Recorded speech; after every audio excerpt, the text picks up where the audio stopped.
Hayang salita ng Diyos, ganap nitong natatalos, tanang ating niloloob. Alleluia, alleluia, alleluia,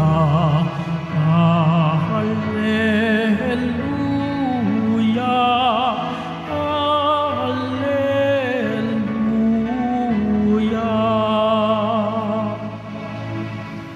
Sumainyo ang Panginoon. At sumayo rin. Ang mabuting balita ng Panginoon ayon kay San Mateo. Papuri sa iyo, Panginoon.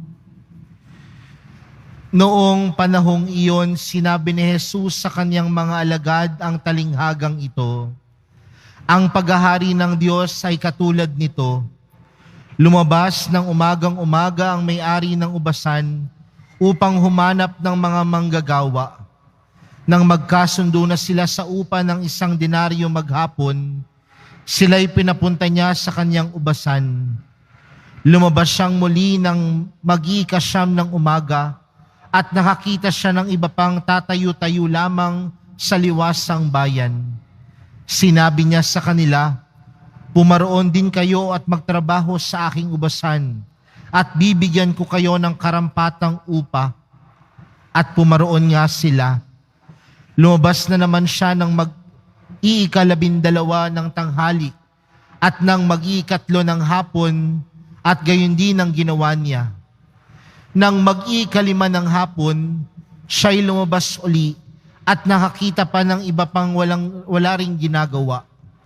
Sinabi niya sa kanila, "Bakit kayo tatayo-tayo lang dito sa buong maghapon? Wala pong magbigay sa amin ng trabaho sagot nila. At sinabi niya, "Kung gayon, pumaroon kayo at gumawa sa aking ubasan."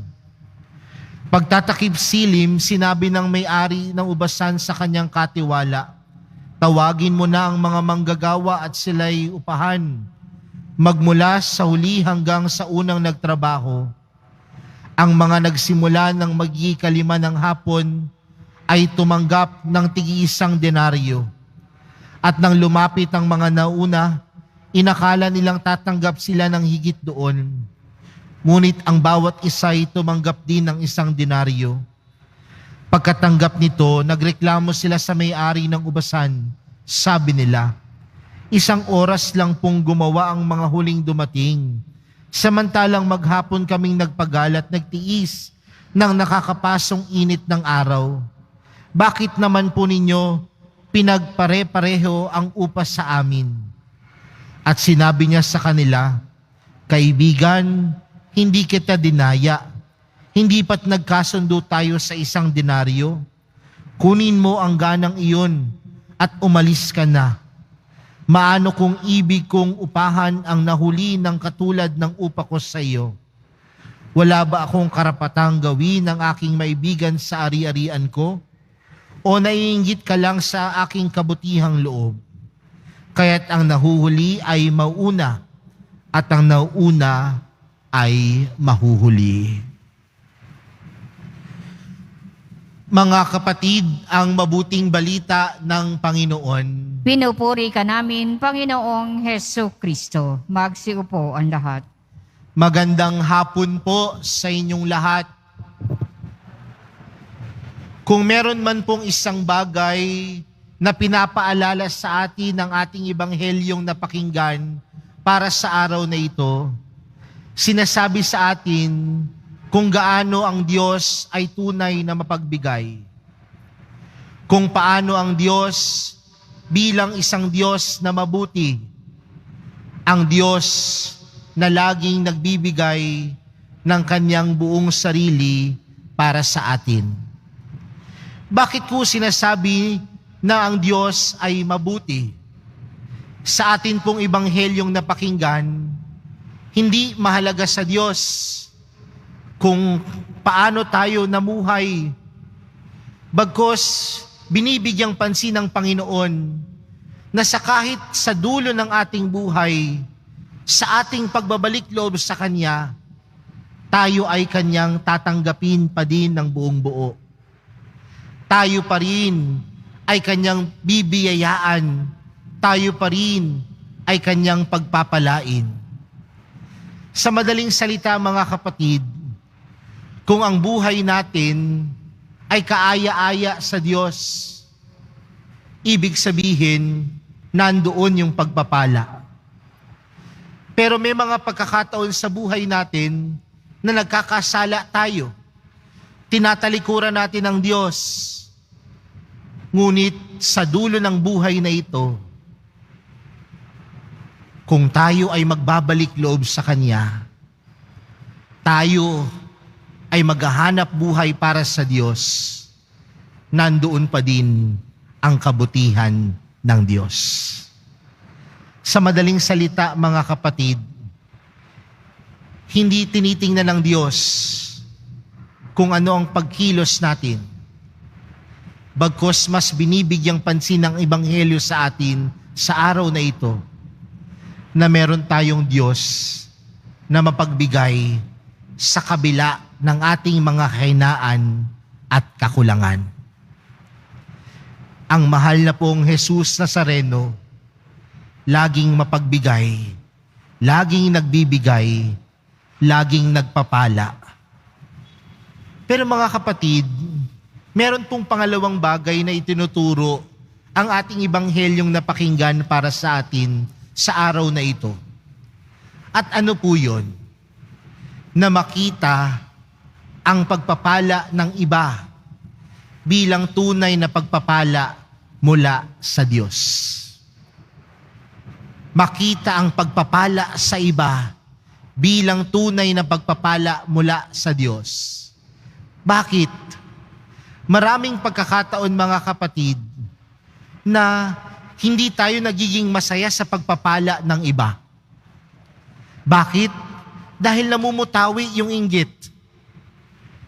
Hindi tayo natutuwa sa pagpapala na natatanggap ng iba. Bakit?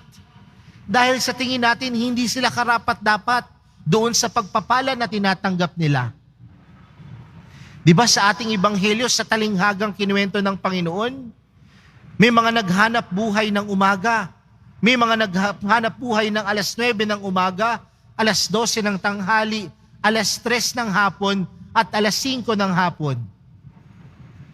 Pero sa bandang dulo, lahat sila nakatanggap ng tig-iisang denaryo.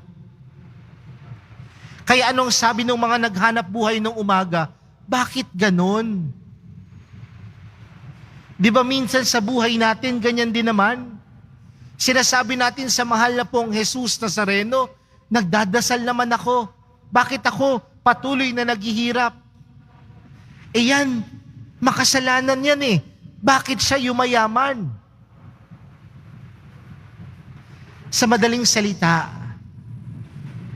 hindi natin nakikita ang pagpapala ng iba bilang isang pagpapala. Bakit?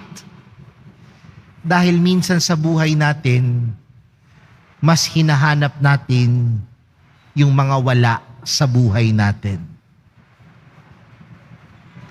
At oras na patuloy nating hinahanap ang mga wala at meron ng iba, hindi natin mararamdaman o makikita ang kabutihan at pagpapala ng Diyos. Kaya mga kapatid, kung meron kang kapitbahay na sa mga oras na ito, sa tingin mo, tunay na pinagpapala. Kung meron kang kapitbahay, nakita mo, bago yung kanilang sasakyan. Huwag kang mainggit. Dahil yun ay pagpapala mula sa Diyos para sa kanyang pamilya. Tingnan mo sa iyong sarili kung paano din namang kumikilos ang kabutihan ng pagpapala ng Diyos. Mga kapatid, sa araw na ito, magandang alalahanin at pagnilayan. Tingnan sa ating buhay na meron tayong Diyos na mapagbigay. At ang Diyos na mapagbigay ay Diyos na puno ng pagpapala. At tingnan natin yung ating mga kapwa sa paligid. Puno sila ng pagpapala. At oras na makita natin ang pagpapala ng mga tao sa ating mga paligid, makikita din natin ang pagpapala at kabutihan ng Diyos sa ating buhay. Huwag mong hanapin kung ano ang wala ka. Tingnan mo kung ano ang meron ka at tunay mong masasabi na merong Diyos na puno ng pagpapala, merong Diyos na tunay na mapagbigay. Amen.